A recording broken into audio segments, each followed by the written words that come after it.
യേശുക്രിസ്തുവിൻ്റെ പരിശുദ്ധമായ നാമത്തിൽ എല്ലാ പ്രിയപ്പെട്ടവർക്കും മോർണിംഗ് ഡ്യൂവിൻ്റെ പുതിയൊരു പ്രഭാത വചന ധ്യാനത്തിലേക്ക് സ്വാഗതം. കഴിഞ്ഞ ദിവസങ്ങളിലെ ആത്മീക വചനചിന്തകൾ നിങ്ങളുടെ ജീവിതത്തിൽ വളരെ അനുഗ്രഹപ്രദമായി തീർന്നു എന്നറിയുന്നതിൽ വളരെ സന്തോഷമുണ്ട്.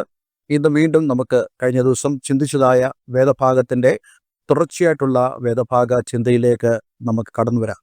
കഴിഞ്ഞ ദിവസം നമ്മൾ ചിന്തിച്ചു നിർത്തിയത് റോമാലേഖനം 8-ാം അധ്യായം അതിൻ്റെ 9-ാം വാക്യത്തിൻ്റെ അവസാന ഭാഗമായിരുന്നു. നമ്മൾ അവിടെ നിന്ന് ധ്യാനിച്ചത് ക്രിസ്തുവിൻ്റെ ആത്മാവില്ലാത്തവൻ അവന് ഉള്ളവനല്ല.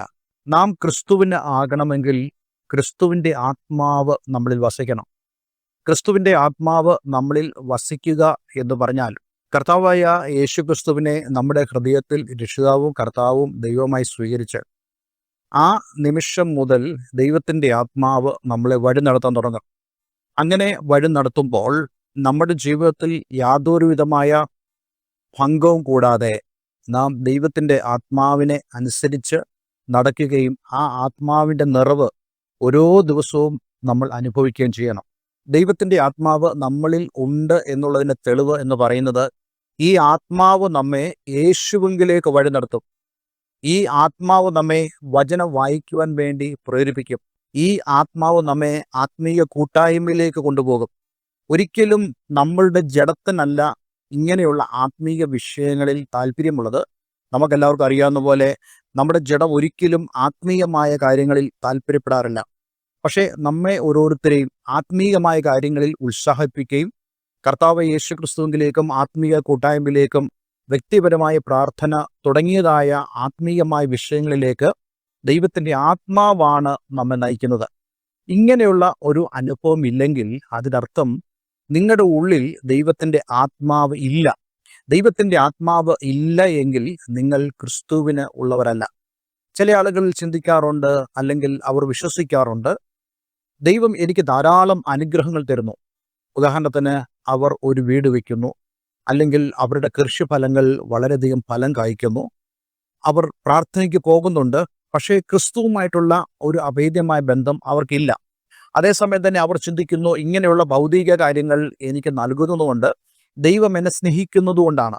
അതിൻ്റെ അർത്ഥം ഞാനും ദൈവവും തമ്മിൽ നല്ലൊരു റിലേഷൻഷിപ്പ് ഉണ്ട് എന്നുള്ളതാണ്. ആ ഒരു വീക്ഷണം തെറ്റാണ്. കാരണം ദൈവത്തിൻ്റെ സ്വഭാവം, ദൈവം എല്ലാവരെയും അനുഗ്രഹിക്കും. നീതിമാന്മാരെ മാത്രമല്ല, ദുഷ്ടന്മാരെ ദൈവം അനുഗ്രഹിക്കും. ദൈവം മഴ കൊടുക്കുമ്പോൾ നീതിമാന്മാർക്കും ദുഷ്ടന്മാർക്കും ഒരുപോലെ മഴയും മഞ്ഞും കൊടുക്കുന്നതായ ഒരു ദൈവത്തെക്കുറിച്ചാണ് വിശുദ്ധ ബൈബിൾ നമ്മോട് പറയുന്നത്. അങ്ങനെയാണെങ്കിൽ പ്രിയമുള്ളവരെ, നമുക്ക് ലഭിക്കുന്നതായ ഭൗതിക നന്മകളുടെ ആ ഒരു അളവനുസരിച്ച് നമുക്ക് പറയാൻ സാധിക്കില്ല ക്രിസ്തു എന്നിൽ വസിക്കുന്നു, അല്ലെങ്കിൽ ഞാൻ ക്രിസ്തുവിൽ വസിക്കുന്നു എന്നുള്ളത്. നമ്മൾ ഓരോരുത്തരും കർത്താവ് യേശു ക്രിസ്തു നമ്മളിൽ വസിക്കുന്നു എന്നുള്ളതിൻ്റെ ആ ഒരു സ്ഥിതി മനസ്സിലാക്കുന്നത് നമ്മളുടെ ജീവിതത്തെ ആത്മീയമായ കാര്യങ്ങളിലേക്ക് ദൈവത്തിൻ്റെ പരിശുദ്ധാത്മാവ് നയിക്കുന്നുണ്ടോ എന്ന് നമ്മൾ തിരിച്ചറിയുന്നതിലൂടെയാണ്. അങ്ങനെ നമുക്ക് തിരിച്ചറിയാൻ കഴിയും കർത്താവിൻ്റെ ആത്മാവ് നമ്മളിൽ വസിക്കുന്നു എന്നുള്ളത്. യേശുവിൻ്റെ ആത്മാവ് നമ്മളിൽ വസിക്കുന്നുണ്ടെങ്കിൽ അതിൻ്റെ അർത്ഥം നാം യേശുവിന് ഉള്ളവരാണ്. ആ ഒരു സന്തോഷവും ആ ഒരു പ്രാഗൽഭ്യവും നമ്മുടെ ജീവിതത്തിൽ വളരെ വലുതാണെന്നുള്ള കാര്യം നമ്മൾ മറന്നു പോകരുത്. ഇന്ന് നമ്മൾ 10-ാം വാക്യത്തിലേക്ക് പ്രവേശിക്കുകയാണ്. ക്രിസ്തു നിങ്ങളിൽ ഉണ്ടെങ്കിലോ ശരീരം പാപനിമിത്തം മരിക്കേണ്ടതെങ്കിലും ആത്മാവ് നീതി നിമിത്തം ജീവന് ആകുന്നു. വളരെ പ്രധാനപ്പെട്ട വാക്യമാണ്. നമ്മുടെ ജീവിതത്തിൽ ക്രിസ്തു ഉണ്ടെങ്കിൽ എന്താണ് നമ്മുടെ ബെനഫിറ്റ് എന്ന് പറയുന്നത്? നമുക്കുള്ള അഡ്വാൻറ്റേജ് എന്താണ്? നമുക്കുള്ള പ്രയോജനം എന്താണ്? അതാണ് ഇവിടെ പറയുന്നത്. ക്രിസ്തു നിങ്ങളിൽ ഉണ്ടെങ്കിലോ ശരീര പാപനിമിത്തം മരിക്കേണ്ടതെങ്കിലും. നമ്മുടെ ശരീരത്തിൻ്റെ പ്രത്യേകത നമുക്ക് അറിയാവുന്ന പോലെ പാപമുള്ള ശരീരമാണ് നമ്മുടെ ശരീരം. വിശുദ്ധ ബൈബിളിലെ പ്രത്യേകിച്ച് അപ്പോസ്തലൻ പൗലോസ് വിളിച്ചു പറയുന്ന ഒരു പ്രഖ്യാപിത സത്യമുണ്ട്. അപ്പോസ്തലൻ പൗലോസ് പറയുന്നു, നീതിമാൻ ആരുമില്ല, ഒരുത്തൻ പോലുമില്ല. എല്ലാവരും പാപം ചെയ്ത് ദൈവ തേജസ് ഇല്ലാത്തവരായി തീർന്നു. അതിൽ യാതൊരു വ്യത്യാസമില്ല. ഭൂമിയിൽ ഇവിടെ മാതാപിതാക്കളും ജനിച്ച ഏതൊരു വ്യക്തിയും, ഏതൊരു ശിശുവും, ഏതൊരു വ്യക്തിയും പാപിയാണ് എന്നുള്ള ആ സത്യം വിശുദ്ധ വേദപുസ്തകം അടിവരയിട്ട് സംസാരിക്കുന്നുണ്ട്. പക്ഷേ നമ്മൾ എങ്ങനെയാണ് നീതിമാന്മാരാകുന്നത്? നമ്മുടെ നീതി നിമിത്തമല്ല, നമ്മൾ എന്തെങ്കിലും ചെയ്തതിൻ്റെ അടിസ്ഥാനത്തിലല്ല ദൈവം നമ്മെ നീതിമാന്മാരാക്കിയത്. മറിച്ച് കർത്താവ് യേശുക്രിസ്തുവിന്റെ നീതി, യേശു പിതാവായ ദൈവത്തിന് മുമ്പാകെ ചെയ്തതായ ആ പ്രവൃത്തിയാണ് നമ്മുടെ നീതിയായി ദൈവം കണക്കിട്ടത്. അപ്പോൾ നമ്മളൊരു കാര്യം മനസ്സിലാക്കണം, ദൈവം നമ്മെ നീതിയന്മാരായി പ്രഖ്യാപിച്ചു എന്നുള്ളത് വളരെ സത്യമായ കാര്യമാണ്. പക്ഷെ അപ്പോഴും നമ്മുടെ ശരീരം പാപത്തിന് അടിമത്തമുള്ള ശരീരമാണ്. അതുകൊണ്ടാണ് ഇവിടെ നമ്മൾ വായിക്കുന്നത്, ശരീരം പാപം നിമിത്തം മരിക്കേണ്ടതെങ്കിലും, പാപമില്ലായിരുന്നെങ്കിൽ മനുഷ്യൻ മരിക്കില്ലായിരുന്നു.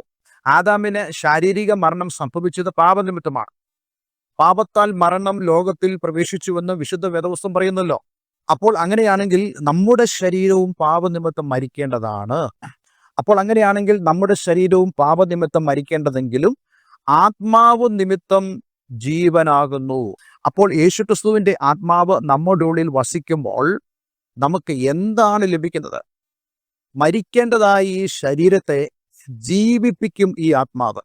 അതുകൊണ്ടാണ് കർത്താവ് യേശുക്രിസ്തു ഈ ഭൂമിയിലായിരുന്നപ്പോൾ പറഞ്ഞ വളരെ പ്രധാനപ്പെട്ട കാര്യമുണ്ട്. ഞാൻ തന്നെ വഴിയും സത്യവും ജീവനുമാകുന്നു, എന്നിൽ വിശ്വസിക്കുന്നവൻ മരിച്ചാലും ജീവിക്കും.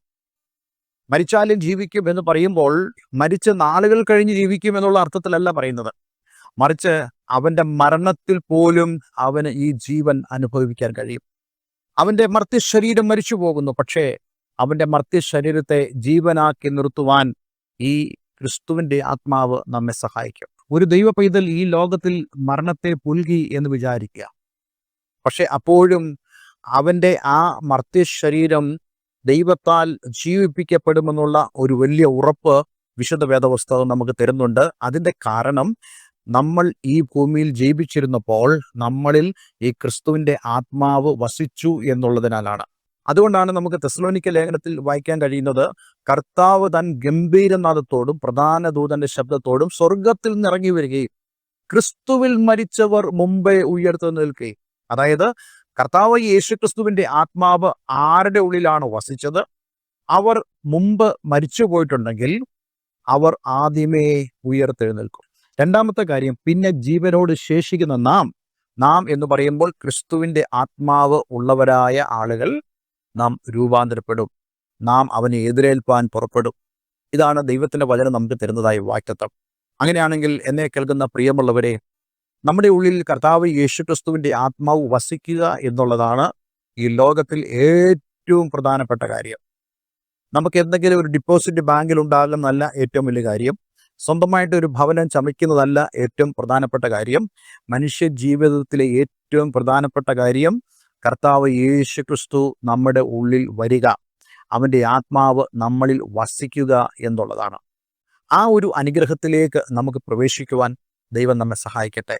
ഇന്നെ കേൾക്കുന്ന ആരെങ്കിലും അപ്രകാരമുള്ള അനുഭവം ഇല്ലാത്തവരാണെങ്കിൽ, കർത്താവ് യേശുക്രിസ്തുവിനെ രക്ഷകനും കർത്താവും ദൈവമായി സ്വീകരിച്ച് ഈ ക്രിസ്തുവിൻ്റെ ആത്മാവ് നിങ്ങളുടെ ഉള്ളിൽ വസിച്ച്, കഴിഞ്ഞ ദിവസം നമ്മൾ വായിച്ചതുപോലെ എന്നിൽ വിശ്വസിക്കുന്നവൻ്റെ ഉള്ളിൽ നിന്നും തിരുവെഴുത്ത് പറയുന്നത് പോലെ ജീവജലത്തിൻ്റെ നദികൾ ഒഴുകും. ഒരിക്കലും ബ്രേക്ക് ചെയ്യാത്ത, ഭംഗം വരാത്തതായ ഒരു നദി പോലെ ഈ ആത്മാവിൻ്റെ ആ പ്രവാഹം, ഈ ആത്മാവിൻ്റെ ആ പ്രവൃത്തി നമ്മുടെ ജീവിതത്തിൽ നടക്കണം.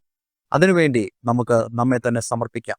ഒരുപക്ഷെ യേശുക്രിസ്തുവിനെ രക്ഷിതാവും കർത്താവും ദൈവമായി സ്വീകരിച്ചിരിക്കുന്ന ക്രിസ്തുവിൻ്റെ ആത്മാവുള്ളവരായ ആളുകൾ എന്നെ കേൾക്കുന്നുണ്ടാകാം. അവരോട് ഞാൻ പറയട്ടെ, നിങ്ങൾ പ്രാപിച്ചതായ ഈ അനുഗ്രഹം, ഈ നന്മ എന്ന് പറയുന്നത് ലോകത്തിലെ ഏറ്റവും വലിയ അനുഗ്രഹമാണ്. ഇതിൽ അപ്പുറം ഒരു ഭാഗ്യം, ഇതിൽ അപ്പുറം ഒരു നന്മ നമ്മുടെ ജീവിതത്തിൽ ഇല്ല എന്നുള്ളത് നമ്മൾ മനസ്സിലാക്കണം. ആയതിനാൽ ഇന്ന് നമുക്ക് നമ്മെ തന്നെ ഒന്ന് സമർപ്പിച്ച് പ്രാർത്ഥിപ്പാൻ കഴിയുമാറാകട്ടെ. കർത്താവ് യേശുവേ, നല്ല വചനത്തിനായി ഞങ്ങൾ അങ്ങേക്ക് നന്ദി പറയുന്നു. ഈ വചനം കേട്ട ഏവരെയും ഞാൻ യേശുവിൻ്റെ നാമത്തിൽ അനുഗ്രഹിക്കുന്നു. കർത്താവേ, ഞങ്ങളുടെ ജീവിതത്തിൻ്റെ ആ ദൈവം വിഭാവനം ചെയ്തതായ ആത്മീക അവസ്ഥയെക്കുറിച്ച് ഞങ്ങൾക്ക് കേൾക്കുവാൻ തക്കോണം സഹായിച്ചല്ലോ. ഇന്നെ കേൾക്കുന്ന ആരെങ്കിലും അങ്ങനെയുള്ള ഒരു ഭാഗ്യ അവസ്ഥയിലേക്ക് കടന്നു വന്നിട്ടില്ലെങ്കിൽ, ഇതിലേക്ക് കടന്നു വരുവാൻ പ്രിയമുള്ളവരെ അങ്ങ് ഇടയാക്കണമെന്ന് പ്രാർത്ഥിക്കുന്നു. പ്രാർത്ഥന കേട്ടതിന് നന്ദി. യേശുക്രിസ്തുവിൻ നാമത്തിൽ തന്നെ. ആമേൻ, ആമേൻ. ഇന്നത്തെ വേദവചനം നിങ്ങളുടെ ജീവിതത്തിൽ അനുഗ്രഹപ്രദമായി തീർന്നു എന്ന് ഞാൻ വിശ്വസിക്കുന്നു. ഈ സ്ക്രീനിൽ കാണുന്ന ഫോൺ നമ്പറുകളിൽ ഞങ്ങളെ വിളിക്കുക. എല്ലാവരും ദൈവം അനുഗ്രഹിക്കട്ടെ. Have A nice day. God bless you all.